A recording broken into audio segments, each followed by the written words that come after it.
Everybody, welcome back to my channel Anuj art diary.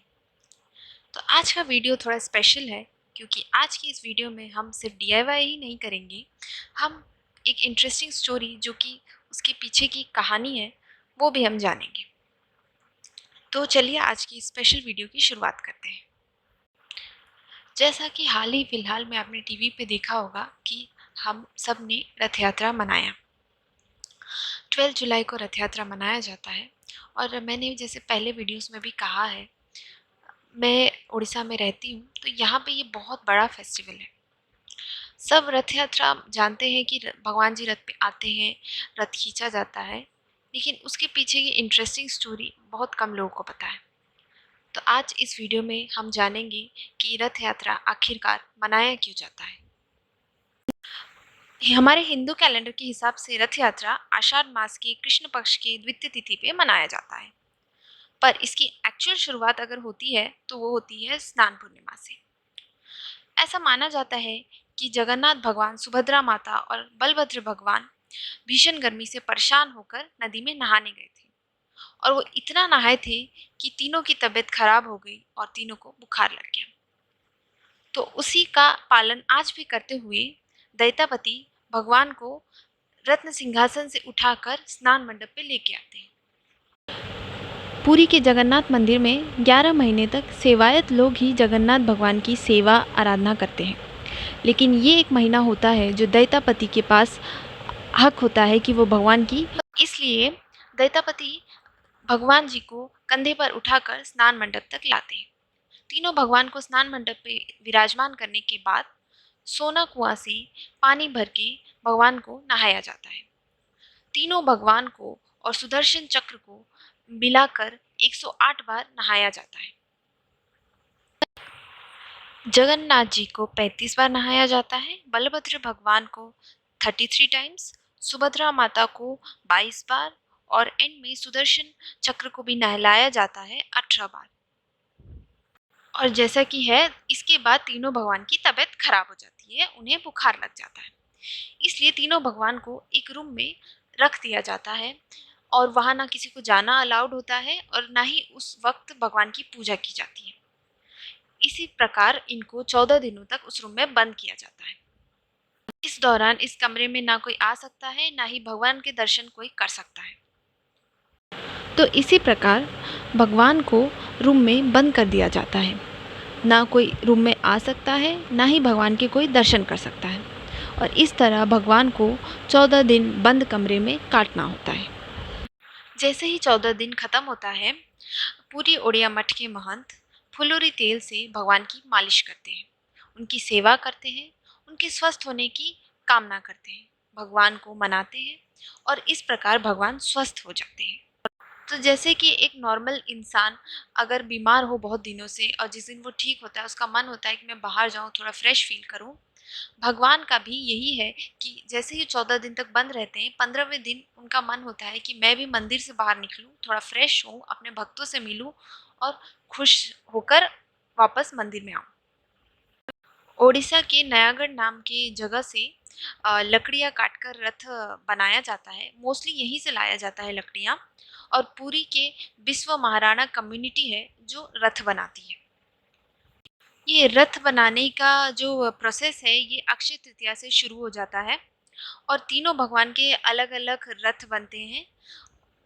Jagannath भगवान का जो रथ है उसको तालध्वज कहा जाता है, उसके आगे एक ब्लैक कलर का हॉर्स लगाया जाता है। सुभद्रा माता के रथ को दर्पदलन कहा जाता है, जिसके आगे एक रेड हॉर्स लगाया जाता है, और जगन्नाथ जी के रथ को नंदी घोष कहा जाता है, जिसके आगे एक व्हाइट हॉर्स लगाया जाता है। सारे कारीगर बहुत ही मेहनत से ये रथ बनाते हैं, लकड़ियाँ काटते हैं, इस पे एक सुंदर सुंदर डिज़ाइन बनाया जाता है, बहुत ही बारीकी से, बहुत ही डिटेल्ड वर्क होता है इस सब पे। और पूरी के ही पात्र बिसोई कम्युनिटी है, वो नारियल के जो वो रेशे होते हैं बाहर वाले, उससे इस रथ की रस्सी तैयार करते हैं जो कि बहुत ही स्ट्रांग होती है। रथ तैयार जब हो जाता है उसको बहुत ही सुंदर से सजाया जाता है और सिंहासन भगवान के लिए बनाया जाता है, और जैसे ही भगवान जी स्वस्थ होके बाहर आते हैं, उनको तीनों तीनों भगवान को रथ पे विराजमान किया जाता है। आप लोगों ने सुना ही होगा कि पुरी जगन्नाथ मंदिर के 4 द्वार हैं और सबसे मेन द्वार है सिंह द्वार। तो यहीं पे तीनों रथ तैयार होके सज्ज होता है।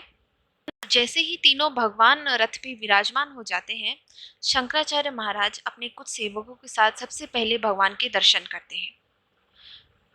शंकराचार्य भगवान के दर्शन करने के बाद पुरी के गजपति महाराज आते हैं भगवान के दर्शन करने। दर्शन करने के बाद यहाँ पे एक रस्म निभाई जाती है जो कि बहुत ही अनोखी रस्म है। पुरी के महाराज सोने के झाड़ू से एक काम वाले जैसा पूरे रथ को सफाई करते हैं। ये एक रस्म है जो कि बहुत ही इंटरेस्टिंग रस्म मैंने देखी कि राजा सोने के झाड़ू से भगवान के रथ को साफ कर रहा है। इसको बोलते हैं छेरा पोहरा। जैसे ही ये सब हो जाता है उसके बाद रथ का डाहूक जो कि मेन जिसको बोलते हैं ड्राइवर आप बोल सकते हैं, वो ऑर्डर देता है कि रथ को स्टार्ट करना है। घंटियों की आवाज़ के साथ, जय जगन्नाथ की ध्वनि के साथ सारे भक्त मिलकर भगवान के रथ को खींचना शुरू करते हैं। इस साल तो कोविड हो गया इसलिए सिर्फ सारे दैतापति और पुलिस पर्सनल ही अलाउड थे, नहीं तो अगर आप नॉर्मल वाला देखते तो वहाँ पे मतलब पैर रखने की जगह नहीं होती, इतने भक्त उमड़ पड़ते हैं सिर्फ भगवान के दर्शन करने के लिए।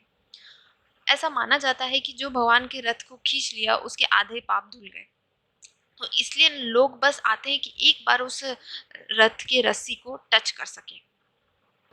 सारे भक्त पुलिस वाले रथ को खूब जोर शोर से खींचते हैं और इसे आगे ले जाया जाता है और ये रथ बीच में रुकता है मौसीमा मंदिर पे।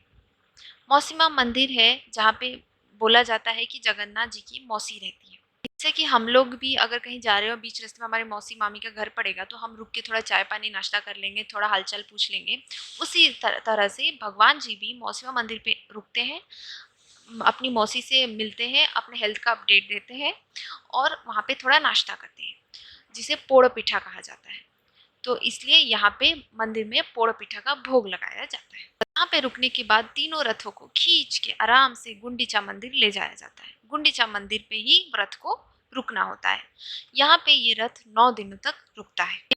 इन्हीं 9 दिनों में 8वें दिन जिसको अष्टमी कहा जाता है, भगवान को भोग लगाया जाता है, अभड़ा चढ़ाया जाता है। अभड़ा यहाँ पूरी मंदिर का खाना है जो कि बहुत ही टेस्टी फूड है। अगर आप कभी मंदिर घूमने आए तो ज़रूर इसको ट्राई करें, बहुत ही स्वादिष्ट लगता है ये खाना।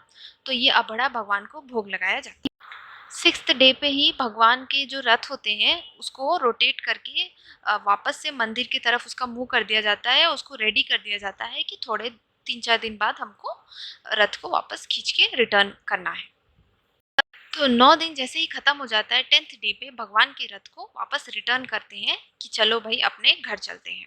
इसे बोला जाता है बाहुड़ा यात्रा या उड़ीसा में उसे कहा जाता है बाहुड़ा यात्रा।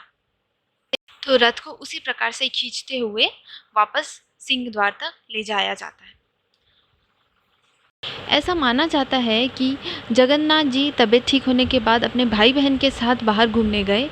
इस बात से लक्ष्मी माता नाराज़ हो जाती हैं कि अपने भाई बहन के साथ घूमने गए, मुझे अपने साथ क्यों नहीं लेके गए।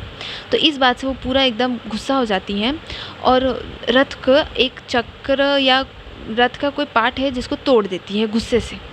जब रथ वापस रिटर्न करता है तो चाहनी मंडप पे लक्ष्मी नारायण का मिलन होता है, जहाँ पे जगन्नाथ जी रसगुल्ला देकर लक्ष्मी माता को मनाने की, रिझाने की कोशिश करते हैं, उनके गुस्से को ठंडा करने की कोशिश करते हैं। जब लक्ष्मी माता मान जाती हैं तब लक्ष्मी नारायण का मिलन होता है। चाहनी मंडप पे लक्ष्मी नारायण का मिलन होने के बाद सिंह द्वार में जो रथ रुकता है वहाँ पे भगवान का सुना बेस होता है। जिस दिन रथ सिंह द्वार पे रुकता है सुना बेस होता है और उसके नेक्स्ट दिन अधर्पण भोग होता है। अधर्पण भोग होने के बाद सिंह द्वार को खोला जाता है, उसके कपाट को खोला जाता है और दैतापति कंधे पर उठाकर भगवान को वापस रत्न सिंहासन पर विराजित करते हैं। इस दिन को नीलाद्री विजय कहा जाता है, जिस दिन भगवान वापस मंदिर में अपने स्थान पर लौटते हैं। 13 यात्रा में से एक यात्रा रथ यात्रा को कहा जाता है और ये हर साल बहुत ही उत्सव से मनाया जाता है। ये तो लास्ट 2 ईयर से कोरोना के वजह से ज़्यादा लोग इकट्ठा नहीं हो पा रहे हैं, वरना ये तो बहुत बड़ा फेस्टिवल है उड़ीसा में। अगर आप लकी हुए तो आप कभी पुरी घूमने आए तो जगन्नाथ मंदिर का दर्शन करना बिल्कुल भी मत भूलिएगा। उससे रिलेटेड बहुत सारी चमत्कारी कहानियाँ आपको यूट्यूब पे मिल जाएँगी। लेकिन मंदिर का अगर आप दर्शन करेंगे पर्सनली तो आपको फ़ील होगा कि कितना पावरफुल जगह है, वहाँ पे आपको एक अलग ही फ़ीलिंग आएगा। तो कभी आप अगर उड़ीसा आएँ तो पुरी मंदिर घूमना बिल्कुल भी नहीं भूलिएगा। और कभी अगर आप पुरी मंदिर घूमने आए तो यहाँ का अभड़ा खाना बिल्कुल भी मत भूलिएगा। बहुत ही टेस्टी खाना है। और अगर आप लकी हुए तो आप टंका तोरानी भी आपको मिल जाएगा, उसको भी ज़रूर टेस्ट कीजिएगा। तो इसी प्रकार से उड़ीसा में हर साल रथ यात्रा मनाया जाता है और बहुत ही उत्सव से यहाँ पे लोग इकट्ठा होकर भगवान के रथ को खींचते हैं और उनको अपना शहर घुमाते हैं। आज के इस वीडियो में मैंने सूप पे जगन्नाथ जी को बनाने की कोशिश की है। रथ यात्रा था तो उनके लिए कुछ स्पेशल बनाना तो बनता था और डीआईवाई करने के साथ साथ मैंने सोचा क्यों नहीं मैं अपने व्यूअर्स को उनसे रिलेटेड कुछ इंटरेस्टिंग कहानी सुनाऊं, क्योंकि रथ यात्रा सब नॉर्मली टेलीविज़न पे देखते हैं लेकिन उसके पीछे की कहानी बहुत कम लोगों को ही पता होता है। तो आज की इस वीडियो का मेरा यही एम था कि मैं आपको डीआईवाई करके दिखाऊं कि कैसे जगन्नाथ जी एक सूप पे बनाया जाता है, जो कि बहुत ही इजी है जैसे कि आपने वीडियो में देखा होगा। और उसके साथ साथ मैंने आपको उनकी एक खूबसूरत सी कहानी भी सुनाई। तो जैसे कि आप वीडियो में देख रहे हैं, जो ये वाइट मोती मैंने लटकन में लगाया था ये मुझे बाद में अच्छा नहीं लगा तो उसे चेंज करके मैंने ब्लैक कर दिया। और सब कुछ रेडी होने के बाद इसको वार्निश से एक कोटिंग ज़रूर दीजिएगा जिससे ये प्रोटेक्टेड भी रहे और ये बहुत ही खूबसूरत लगेगा कोई भी कॉर्नर में। आज के इस वीडियो में मेरा यही एम था कि आपको मैं कुछ इंटरेस्टिंग स्टोरी सुनाऊं एक नए तरीके से। आपको मेरा ये वीडियो कैसा लगा मुझे कमेंट सेक्शन में बताना बिल्कुल भी मत भूलिएगा। और अगर आपकी कुछ सजेशन हो तो आप मुझे कमेंट सेक्शन में ज़रूर बताइएगा। और आप मेरे चैनल पे अगर पहली बार आए हैं तो मैं हर वीक ऐसे ही डीआईवाई वीडियोस बनाती हूँ। अगर आपको ऐसे वीडियोस अच्छे लगते हैं तो सब्सक्राइब करना बिल्कुल भी मत भूलिएगा। और मैं आपको मिलूँगी कुछ और नए डीआईवाई आइडियाज़ के साथ अपने नेक्स्ट वीडियो में। तब तक के लिए बाय बाय।